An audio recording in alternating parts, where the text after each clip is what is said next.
Assalamualaikum warahmatullahi wabarakatuh. Assalamualaikum warahmatullahi wabarakatuh. Warahmatullahi wabarakatuh. Puji syukur kehadirat Allah Subhanahu wa taala, karena rahmat dan taufiknya lah sehingga kita bisa bertemu kembali di pertemuan keempat mata pelajaran bahasa Indonesia. Jadi pada hari ini kita masuk pertemuan keempat. Materinya akan saya share screen di layar. Oke, ini kelihatan tidak materinya? Kelihatan Pak. Kelihatan ya? Oke, saya Iya, Rapi. semua. Oke. Nah, pada pertemuan keempat ini kita akan masuk masih di teks prosedur. Pertemuan yang lalu kalau tidak salah kita libur, pergeseran tanggal merah sehingga bertepatan hari Rabu sehingga kita telat.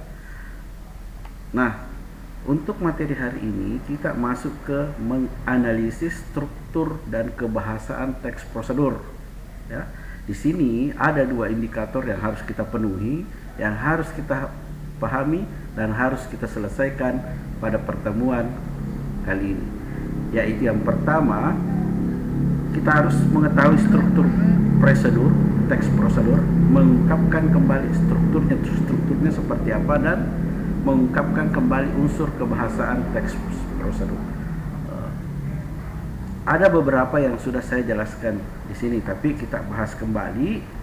Nah, kalau kalian buka bukunya halaman 17 ya. Di halaman 17 itu kita langsung disuruh mencari sebuah teks prosedur. Kita harus jelas sumbernya dari mana, kemudian isinya. Tolong Renina jangan dicoret-coret dulu. Nah, di situ perhatikan. Nah, di situ bukunya ada di bawah tabel. Nah, struktur teks prosedur. Yang pertama adalah tujuan. Apa tujuan yang ingin dicapai pada wacana teks prosedur? Entah itu yang kalian dapat di surat kabar, entah itu yang kalian bikin sendiri.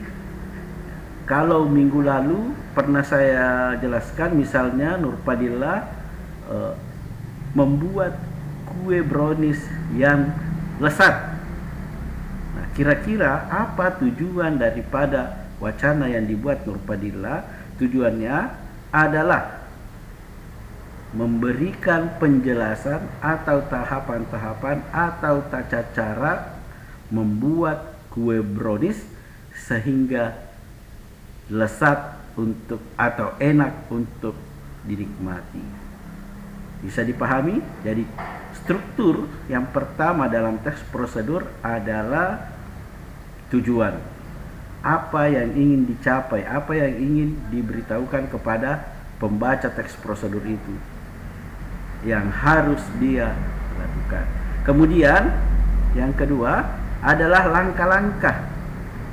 Nah, perhatikan materi ini juga saya sudah share di Classroom. Tadi saya sempat salah kirim ya. Perhatikan, saya perlihatkan di Classroomnya. Semua Classroom bisa kelihatan di sini. Saya share dulu yang Classroom. Nah, ini bisa kelihatan ini, Ariel? Iya, Pak. Oke, Iya, Pak. bisa ya. Nah, tadi tujuan merupakan pengantar capaian yang ingin dibahas di dalam capaian ya, ingin dibahas dalam teks prosedur. Tujuan biasanya pernyataan umum yang terletak di awal teks. Jadi tujuan itu biasanya berada di awal, sedangkan tujuannya adalah hasil akhir yang akan dicapai. Tadi sudah saya jelaskan. Kemudian di sini ada, kalau di buku tadi alat tambahan itu tidak ada. Nah, untuk alat tambahan opsional, artinya boleh ada, boleh tidak ada. Sebentar kita kasih contohnya. Ya, alat dan bahan adalah alat maupun bahan yang digunakan di dalam teks prosedur. Sebentar kita lihat contohnya. Kemudian yang ketiga adalah langkah-langkah. Ini tadi ada di buku. Yang pertama tadi di buku itu tujuan. Yang kedua adalah langkah-langkah. Saya kira untuk langkah-langkah ini jelas. Tahapan-tahapannya biasanya diawali huruf A, B, C, D. Biasa juga nomor 1, 2, 3 diikuti penjelasannya. Nah, langkah-langkah ini berisi tindakan atau langkah-langkah yang harus dilakukan. Ya, cara-cara yang ditempuh agar tujuan tercapai. Kemudian yang keempat, penegasan ulang. Penegasan ulang ini juga ada tadi di buku itu atau penutup, boleh ada atau tidak ada.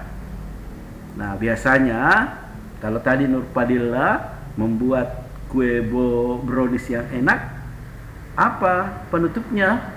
Ya, biasanya itulah tadi tahapan atau langkah-langkah cara membuat kue brownies.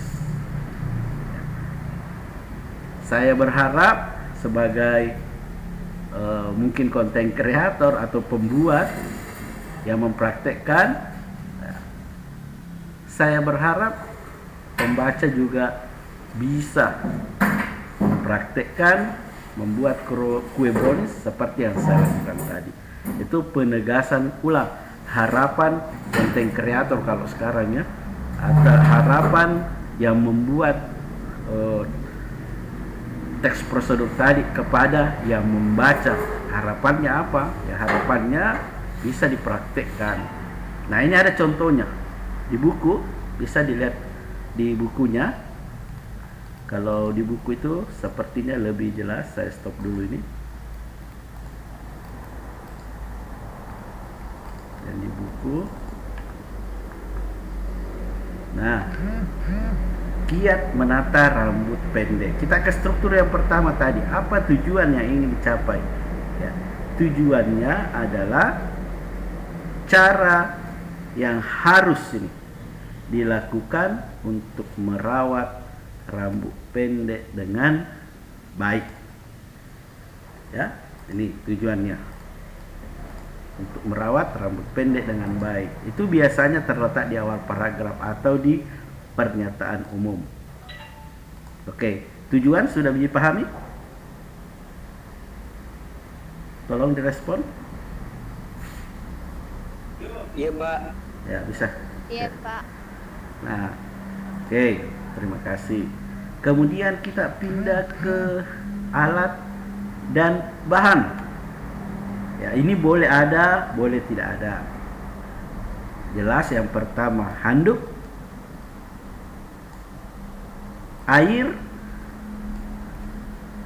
kemudian serum. Nah, intinya untuk alat dan bahan itu adalah sebuah nomina atau kata benda, ya. Kemudian kita pindah yang ke tiga tadi. Selain alat dan bahan, ada apa lagi? Langkah-langkah atau tahapan. Tadi ciri-cirinya itu bisa dipoinkan dalam bentuk poin nomor 1, A, B, C, D, atau garis mendatar. Ya, ini jelas. 1, keringkan dengan handuk. Ketika 2, gunakan produk styling. 3, blow dry dari akar rambut. Ya, saya kira bisa. Terus yang terakhir adalah penegasan ulang. Penegasan ulang itu biasanya terletak di akhir paragraf. Nah, kita lihat ada tidak penegasan ulangnya ini? Oh, ternyata tidak ada. Nah, untuk penegasan ulang tadi kan saya bilang opsional atau boleh ada, boleh tidak ada. Ya, kalau di sini kita mau tambahkan penegasan ulangnya, ya itulah tadi tips merawat rambut pendek. Ya, rawatlah rambut pendek Anda sesuai dengan kondisi rambut. Nah, itu harapan-harapannya. Jadi penegasan ulang itu boleh ada, boleh tidak ada. Biasanya terletak di akhir paragraf. itu persuasif juga, mengajak pembacanya. Oke. Nah, lanjut ya. Kita lanjut. Nah, ini ada ya, tadi sudah saya jelaskan tujuannya itu ada di pernyataan umum, cara merawat rambut pendek yang baik dan benar. Kemudian langkah-langkahnya barusan, penegasan ulang tidak ada, alat dan bahan boleh di. Kemudian simpulan atau kesimpulan.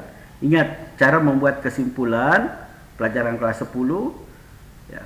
Kalimat utama dari setiap paragraf kemudian disatukan ya. Kalau 4 paragraf berarti 4 kalimat utama yang harus kita dapat. Kemudian satukanlah menjadi satu paragraf dengan menggunakan konjungsi. Itulah kesimpulan ya pelajaran kelas 10 ini. Oke, pelajaran ini kalau kita di kelas ya. Nah, sekarang mengungkap unsur kebahasaan teks prosedur. Kita ke poin yang kedua atau materi yang harus kita selesaikan pada hari ini. Itu juga masih di classroom juga sudah saya share juga ya. Nah, ini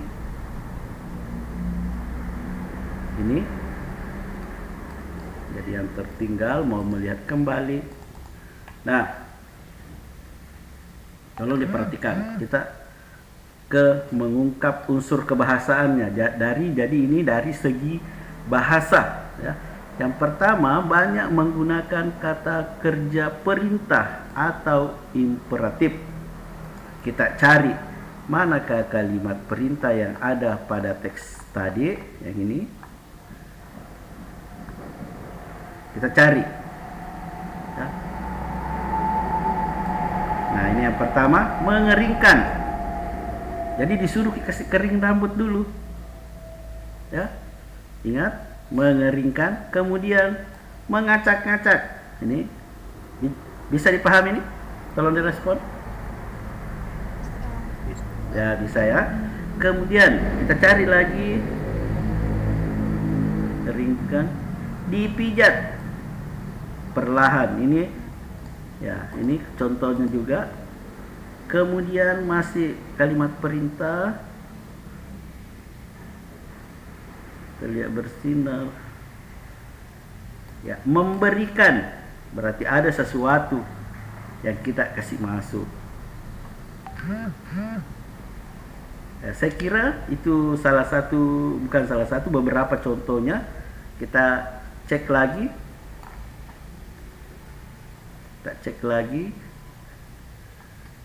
Nah, banyak menggunakan kata-kata teknis. Apa itu kata-kata teknis? Ialah kata-kata yang atau istilah yang terkait dengan materi yang dibahas. Ini juga penjelasannya saya sudah berikan di classroom. Ya. Kata-kata teknis ya, yaitu di sini menggunakan kata-kata teknis yang berkaitan dengan topik yang dibahas. Apa itu kata teknis? Kata yang memiliki makna tertentu dalam suatu bidang. Kita cari apakah ada kata-kata teknis di materi yang tadi. Kita cek ya.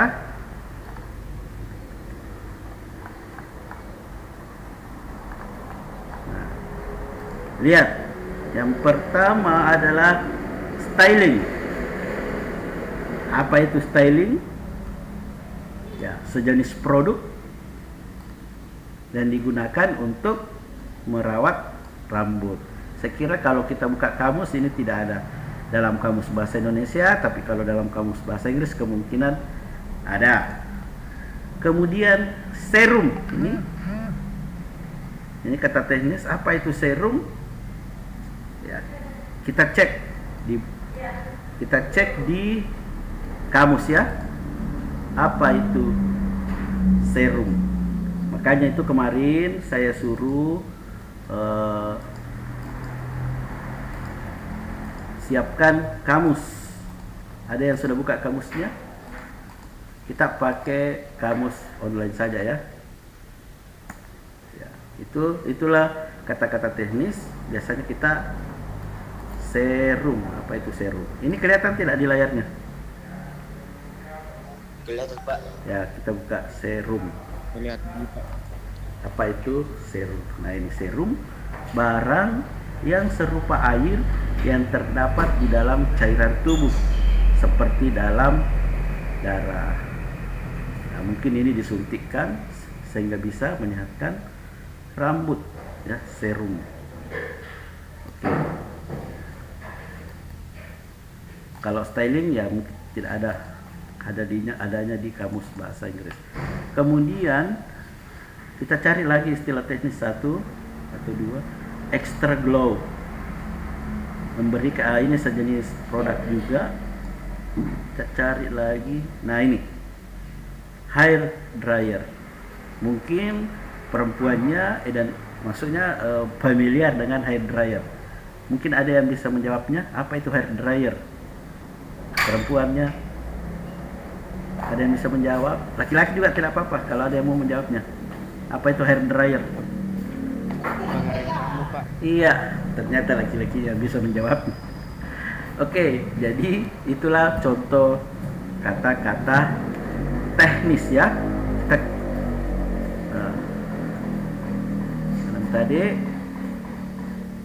Tadi menggunakan kata-kata teknis. Kemudian banyak menggunakan konjungsi dan partikel yang bermakna penambahan. Konjungsi itu kata penghubung, ini jelas gampang kita temukan. Partikel yang bermakna penambahan, itu tadi ada istilah penambahan, istilah-istilah bahasa Inggris. Kemudian yang keempat, banyak menggunakan pernyataan persuasif. Ini pelajaran kelas 10, teks persuasif. Apa itu teks persuasif? Adalah teks atau wacana yang berisi ajakan kepada pendengar atau pembaca agar melakukan apa yang kita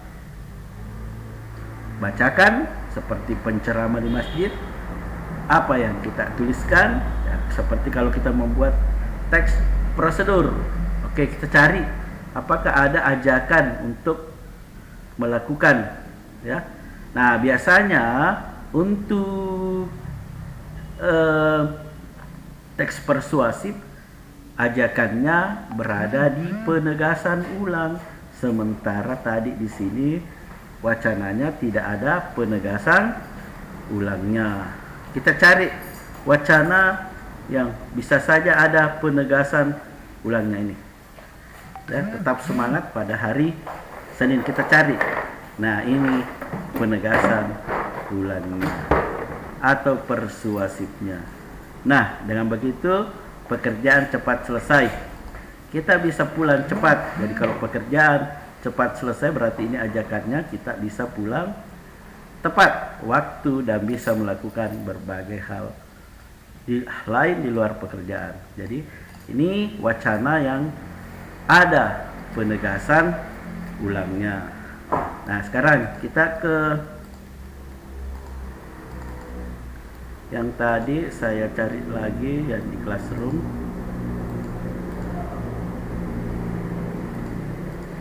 Kemudian ya. Ini yang kelima tadi yang terakhir saya bahas, ini persuasif. Kemudian apabila prosedur itu berupa resep dan petunjuk penggunaan alat, akan digunakan gambaran terperinci tentang benda dan alat yang dipakai, termasuk ukuran, jumlah, dan warna. Seperti tadi Nurpadilla ingin membuat kue brownies. Berarti kalau Nurpadilla ingin membuat kue brownies, dia harus menuliskan berapa. Pakai telur gak kalau kue brownies? Halo? Oke, pakai. Dia harus pakai ya. Oke. Nah, berarti Nurpadilla harus menuliskan berapa jumlah telur yang akan digunakan. Demikian juga warna yang cocok adalah kalau kue brownies warna apa yang cocok? Hijau? Nurpadilla? Ya, coklat ya. Oke, saya kira hijau. Nah, itulah tadi hal-hal yang berkaitan dengan unsur kebahasaan teks prosedur.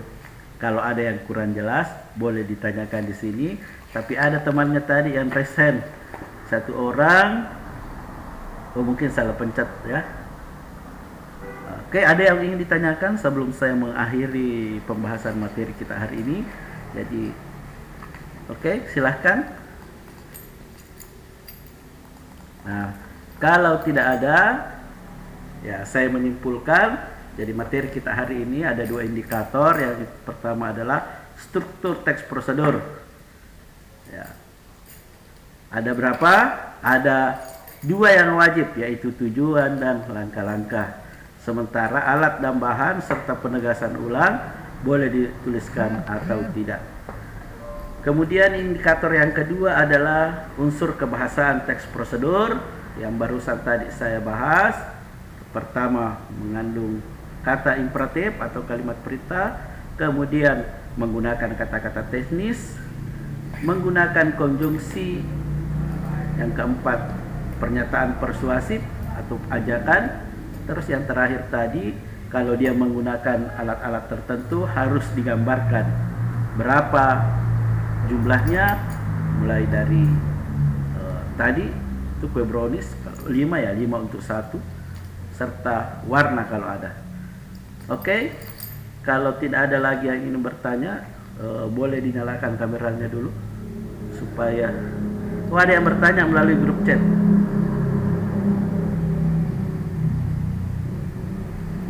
Oke, nanti saya jawab di WA ya, supaya kita tidak kelamaan di Zoom. Oke, saya copy dulu ke WA-nya. Pertanyaannya, nanti kalau saya tidak jawab di WA, berarti bisa juga saya jawab di Classroom. Oke, pertanyaan yang bagus sekali. Disebutkan teks prosedur bila terdapat banyak langkah-langkah berbeda tetapi sama tujuannya. Jadi gambarannya, kalau dia ada tujuan yang ingin dicapai serta langkah-langkahnya, ya bisa jadi itu adalah sebuah teks prosedur. Karena sebuah teks prosedur itu harus ada strukturnya ya. Oke, tolong dinyalakan kameranya biar namanya tidak double.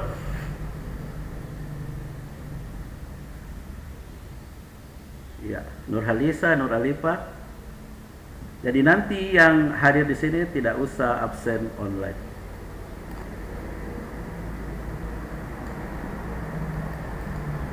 Oke, saya ucapkan terima kasih yang sudah hadir pada hari ini. Ada 21 orang, 22 dengan saya. Dengan ucapan alhamdulillahirrabbilalamin, pertemuan keempat saya nyatakan sudah selesai.